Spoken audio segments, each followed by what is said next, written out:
Welcome everyone to this French Christmas series. We will talk about Christmas miracles, Christmas tales, Christmas traditions from around the world, New Year's Eve traditions, uh, facts, fun facts, anything Christmas related, you name it, we'll talk about it. The goal here is to practice listening with an intermediate level listening, I would say upper intermediate. So if you're not quite there yet in terms of your understanding of spoken French, you can activate the subtitles or you can look up the transcription in the description, and you will also find a list of vocabulary that I thought would be interesting for you and useful in like different contexts. Do not forget to subscribe and like this episode if you enjoy this format, because that way I'll know that I need to make more for you. C'est parti! Aujourd'hui, je vais vous parler de traditions du Nouvel An autour du monde. En Afrique du Sud, lancer de meubles à Johannesburg. Imaginez-vous dans les rues animées de Johannesburg lors du Nouvel An. Ici, certains habitants ont une tradition pour le moins déconcertante. À minuit, ils se lancent dans un grand ménage symbolique en jetant littéralement leurs vieux meubles par la fenêtre. Canapés élimés, chaises branlantes et parfois même des lampes de chevet volent à travers les airs dans une explosion de renouveau. C'est leur façon de dire adieu au passé.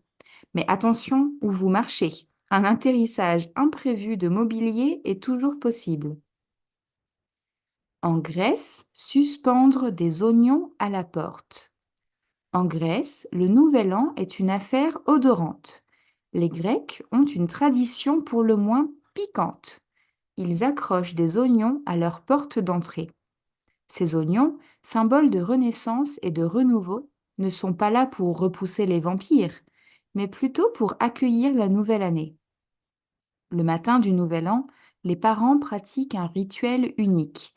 Ils réveillent leurs enfants non pas avec de doux baisers, mais en les tapotant sur la tête avec l'oignon suspendu. C'est une manière bien originale de commencer l'année avec le parfum vivifiant de l'oignon pour stimuler le réveil.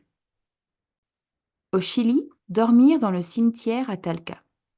À Talca, une ville chilienne, la célébration du Nouvel An prend une tournure pour le moins inhabituelle.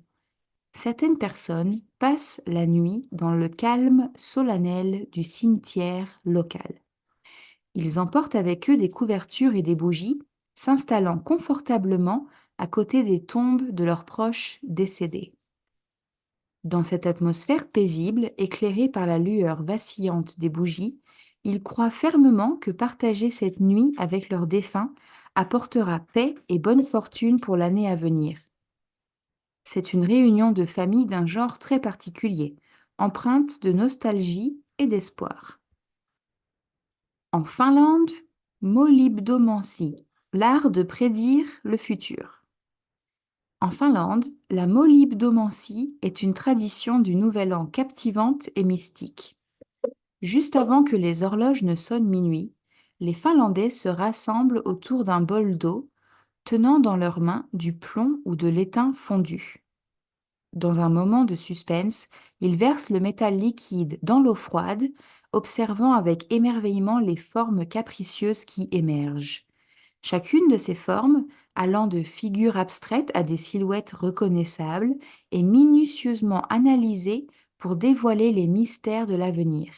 C'est une forme de divination qui mélange tradition, superstition et un peu de chimie, offrant un aperçu excitant, bien que subjectif, de ce que l'année à venir pourrait réserver.